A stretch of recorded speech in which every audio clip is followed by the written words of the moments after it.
నమస్తే, welcome to our channel. తంత్ర జ్యోతిష్య నిపుణులు రుక్మాం గదరావు గారు ఉన్నారు, వారితో మాట్లాడదాం. సార్ నమస్తే. సార్ మాతృదేవోభవ, పితృదేవోభవ, ఆచార్య దేవోభవ. అయితే ఇప్పుడు మీరు చెప్పారండి తంత్ర జ్యోతిష్యంలో అన్ని రకాల సమస్యలకి పరిష్కారాలు ఉన్నాయి అని. అయితే ఇప్పుడు గ్రహాలు అనుకూలించక చాలా మంది బాధపడుతూ ఉంటారు. అంటే సపోజ్ ఏలినాడ్స్ అని, అష్టమ్స్ అని, అర్ధాష్టమ్స్ అని, లేదా రాహు గ్రహ దోషాలు, రాహు కేతు గ్రహ దోషాలు, ఇలాంటివన్నీ చాలా రకాల ఇబ్బందులు పడుతూ ఉంటారు. వాళ్ళకి ఏం చెయ్యాలి అనేది తెలియదు. అంటే ఈ గ్రహం అనుకూలించట్లేదు అని మాత్రం ఎవరొకరు చెప్తారు వాళ్ళకి, నీకు ఇప్పుడు ఈ స్థితి బాగాలేదు అని. కానీ దానికి పరిహారం అంటే చాలా మంది చాలా రకాలుగా చెప్తూ ఉంటారు. సో అందులో మీరు చెప్పే పరిహారాలు ఏంటండి? ఇక్కడ జ్యోతిష్యము అంటేనే ఒక వెలుగు, జ్యోతి అంటే ఒక వెలుగు. మనం ఇప్పుడు సమాజానికి అర్థమయ్యే విధంగా చెప్పుకుంటే మనకు దారి చూపించి ఒక టార్చ్ లైట్. తంత్ర జ్యోతిష్యం అంటే తంత్రం అంటే ఒక ప్రత్యేకమైన క్రియ, ఒక చర్య ద్వారా మనం మామూలుగా చేస్తున్నటువంటి పనులు పరిహారాలు చేస్తుంటప్పుడు రాని ఫలితాలు తంత్ర మార్గం ద్వారా చేయడం ద్వారా ఇంకొంత వేగంగా మనకు వస్తాయన్నమాట. ఇప్పుడు గ్రహాలు మీరు ఎవరు మాట్లాడినా శనిగ్రహం వైపే ముందు వెళ్తున్నారు. కష్టాలంటే ఏలినాటి శని, అష్టమ శని, అర్ధాష్టమ శని అంటున్నారు. ఆయన హీరో ఆఫ్ ది అస్ట్రాలజీ. ఆయన కలియుగంలో వాక్కు కారకుడు. ఆయన శనిగ్రహం అనుకూలం లేకపోతే మగవాళ్ళు అయిపోతారు, నత్తి వస్తుంది, లేదంటే అబద్ధాలు చెప్తారు. అంటే చాలా గొప్ప ధర్మదేవత ఆయన. ధర్మదేవత కాబట్టి నల్లటి గుట్ట ధర్మదేవతకు కోట్లు కూడా కడతారు. చాలా గొప్ప దేవత ఆయన. ఆయన జీతం ఇవ్వడు, జీవితాన్ని ఇస్తాడు. జీతం తాత్కాలికం, జీవితం శాశ్వతం. కాబట్టి జ్యోతిష్యులుగా మేము గొప్పగా రాణించాలన్నా కానీ వాక్కు బాగుండాలి. బెస్ట్ స్పీకర్ ఫస్ట్ విన్నర్ అన్నారు. బాగా మాట్లాడగలిగిన వాడే మొదటి విజేత. మరి మాట్లాడినప్పుడు నత్తివాడు లాయర్ అయితే ప్రయోజనం ఏముంది? నాలెడ్జ్ ఎంత ఉంటే ఏం ప్రయోజనం? కాబట్టి శనిగ్రహాన్ని అందరూ కూడా అలా నెగటివ్ గా ఆలోచించుకుంటున్నారు. వాస్తవంగా ఆయన భయపడతారు, ఎవరైనా కూడా ద్వేషిస్తారు. ఏం శని పట్టినట్టు పట్టినావు అనేసి. ఆయన ధర్మదేవత, కర్మదేవత. ఆయన ఆయుధం చీపురు. ఆయన జీవితాలను ఊడుస్తాడు, మన కర్మలను ఊడ్చేస్తాడు, మనం శుభ్రం చేస్తాడు. ఆ శుభ్రం చేసి తర్వాత బతుక్కోమంటాడు. ఆ శుభ్రం చేసే క్రమంలో డబ్బులు ఇవ్వడు ఆయన. ప్రతి ఒక్కదాన్ని వీపులో తట్టి నేర్పిస్తాడు, నోటి మీద కొట్టడు. ఏలినాటి శని వస్తుంది అంటున్నారు, అదొక అదృష్టం. ఏలినాటి శని వచ్చిందంటే అప్పులు చేస్తారు, అప్పులు తీరుస్తారు, పెండ్లు చేస్తారు, ఇండ్లు కడతారు. అవమానాలు అంటే ఎట్లా ఉంటాయి? అగచాట్లలో ఉంటాయి. అజ్ఞాతవాసం ఎలా ఉంటుంది? అరణ్యవాసం ఎలా ఉంటుంది? అసలు వాళ్ళ విలువ వాళ్ళకి తెలియజేస్తాడు. ధనం మూలం ఇదం జగత్. డబ్బు ఉంటేనే విలువ. అది ఏలినాటి శనిలో తెలుస్తుంది. నేను చిన్నప్పటి నుంచి చూసేవాడిని. ఎంతో మంది విలేజెస్ లో ఒక వ్యక్తి చనిపోతే ఆ భార్య ఏడుస్తూ ఉంటుంది. ఉన్నట్టుండి నువ్వు చేస్తే నేనంటే బతికేది, నువ్వు చస్తే నాకు బాధ లేదు, నువ్వు నాకేదైనా ఏర్పాటు చేసి వచ్చుంటే ఈ బాధ నాకు లేదని అర్థం. స్ట్రైట్ గా చెప్పేస్తాం కదా ఆమె. ఉన్నట్టు నువ్వు చేస్తే నేనెట్లా బతికేది? నరజాతి సమస్తం పరపీడన పరాయణం. ప్రతి ఒక్కరు ఇంకొకరిని దోచుకోవడానికే ఉన్నారు, అందులో నటిస్తున్నారు నిజాయితీగా. కాబట్టి మనం దోచుకునే దానిలో నిజాయితీ ఉండాలి. నిజాయితీగా ఎంతైనా దోచుకోవచ్చు. అవతల వాళ్ళకి నష్టం కలగకుండా మనం దోచుకోవచ్చు. పూర్తిగా వాళ్ళు నాశనం చేసేసి దోచుకోవడం వల్ల ఏమవుతుంది? కర్మ పెరిగిపోతుంది. ఈ కర్మను ఎవరు ఊడుస్తారు? వింబారో ఇంకేదో బారేసి పాత్రలు కడతాం, తలతల మెరుస్తాయి. మన కర్మను ఏ బారేసి కడగాలి?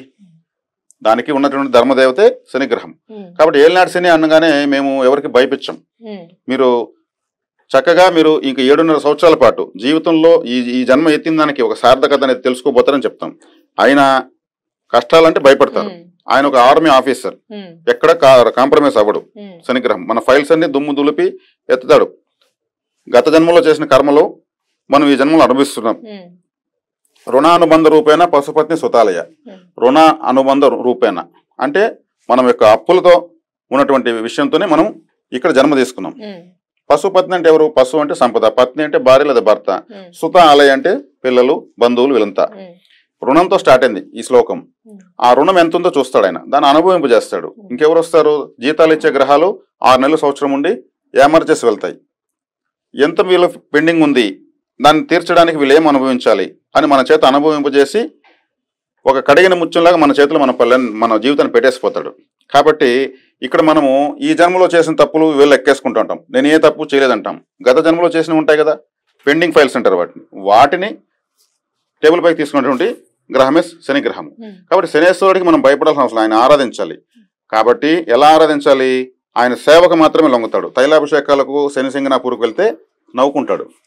సేవ అనేది ఎలా సేవ చేయాలి? ఆయన ఆయుధం చీపురు అన్నాను కదా, చీపురు కట్టలో శివాలయానికి దాని కానుక ఇస్తే ఆలయం శుభ్రత జరుగుతూ ఉంటుంది కదా, ఆటోమేటిక్గా మన జాతకంలో తడబాట్లని శుభ్రం అవుతాయి. గ్రహం శాంతిస్తుంది. చీపురు శివాలయానికి ఎందుకు ఇవ్వాలి? భార్య పిల్లలతో ఏకైక దేవుడు శివుడే. ఫ్యామిలీ ఉండేది ఆయనకే. ఇంకెవరు కానీ భార్య పిల్లలతో చక్కగా ఇలా ఒళ్ళో కూర్చోబెట్టుకుని ఎవరు లేరు. మరి శివాలయానికి ఎప్పుడు ఇవ్వాలి? సోమవారం ఇవ్వాలి. చీపురు ఎప్పుడు కొనాలి? ఆదివారం కొనాలి. ఆదివారం చీపురు కొంటే అదృష్టం. అది సోమవారం కానుకగా ఇవ్వాలి. దానంగా ఇస్తున్నాను, గుడికి దానంగా మనం దానం ఇస్తే తీసుకున్న పరిస్థితి దేవతలు ఉన్నారా? మనం మాట్లాడే మాటలు కూడా తెలుసుకోవాలి. కానుకగా సమర్పణ దేవుడికి సమర్పించుకోవాలి. ఇప్పుడు శివలింగానికి అభిషేకం చేస్తారు, మనం ఆలయానికి అభిషేకం చేస్తున్నాము. మనం ఇచ్చిన చూపులతో ఆలయం శుభ్రం అవుతా ఉంది. ఫ్లోర్ క్లీనర్స్, టాయిలెట్ క్లీనర్స్ ఇవ్వచ్చు, శివాలయానికి కడుగుతారు. అలా నెలకు ఆలయానికి ఇస్తే ఎంత ఖర్చు అయిపోతుంది? ఓ సంవత్సరం కంటే 10 ఆలయాలు శుభ్రం అవుతుంటాయి మన కారణంగా. మన జాతకంలో ఎందుకు దైవబలం ఎంటర్ కాదు? గ్రహబలం ఎందుకు ఎంటర్ కాదు? మరి శనేశ్వరుడు యొక్క ఆయుధమే కదా మనము ఇస్తున్నాము. అదే వీధులు ఉడ్చే వాళ్ళంతా కూడా శనిగ్రహ స్వభావాలే. చీపురు ఎత్తుకున్నారంటే వాళ్ళు శనిగ్రహ స్వరూపులే. చెప్పులు కుడుతున్నాడంటే శనిగ్రహ స్వరూపమే. చేపలు కత్తిరించి అమ్మే వాళ్ళు శనిగ్రహ స్వరూపమే. కర్మకార్యాలు చేసే వాళ్ళందరూ శనిగ్రహ స్వరూపమే. కర్మకార్యాలు అంటే ఎవరు చేస్తారు? బార్బర్సు, తర్వాత వచ్చి ఇక్కడికి చాకలి పని చేసేవాళ్ళు, శవాలను కాల్చేవాళ్ళు, డప్పులు కొట్టేవాళ్ళు, అంబులెన్స్ డ్రైవర్సు, అదేవిధంగా మనకు ఈ మార్చరీలో డాక్టర్ హెల్పర్గా ఉన్నటువంటి వాళ్ళు, అంబులెన్స్లో శవాలనే తోలి ఆ డబ్బుతోనే కుటుంబాన్ని పోషిస్తున్న వాళ్ళు, చాలా గొప్ప వాళ్ళు వీళ్ళంతా. మనం చేయగలం ఆ పనులు? కర్మకారక గ్రహం శనిగ్రహం. ఈయనకు అనుగ్రహంతో వాళ్ళకి అటువంటి వృత్తులు వచ్చి ఉంటాయి. వాళ్ళకు మనం సేవ చేయడం ద్వారా మనకు శనిగ్రహం వెంటనే అనుగ్రహిస్తుంది. దీనికి ఆలయం అవసరం లేదు. మన చుట్టూనే మనకు తత్సంబంధన జీవులు ఉన్నారు.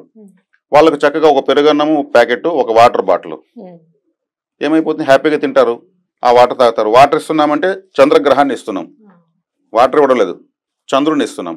పెరుగన్నం అంటే ఫుడ్ అంటే కూడా రాహువే, రాహువు చంద్రుడు.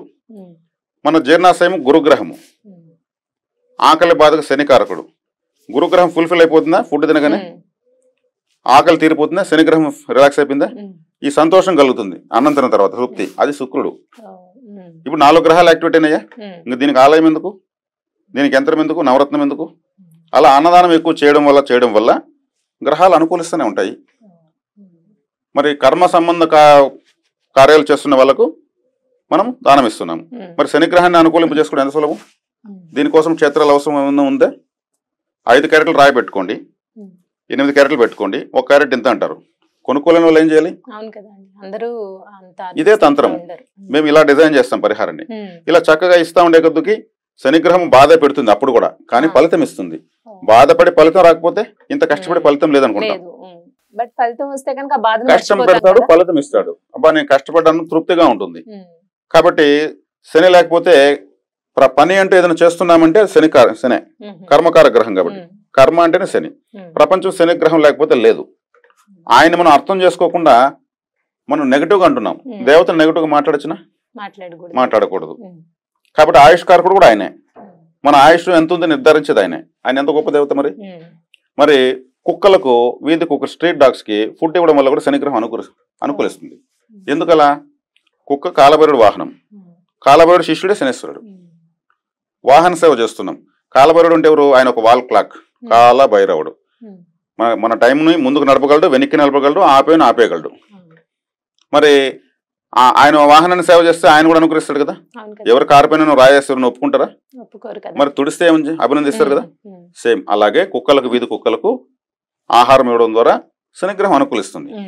మరి శనిగ్రహము మనం తైలాభిషేకాలకు ఎలా అనుగ్రహిస్తుంది? కాబట్టి మనకు ఇక్కడ గ్రహాలను అనుకూలింపు చేసుకోవడం అనేది మన చుట్టూనే మనకు ఆ భగవంతుడు ఆ పరిస్థితులను కల్పించాడు. దానికి సేవ చేయడం ద్వారా మానవ సేవే మాధవ సేవ, దైవం మానుష రూపేణ.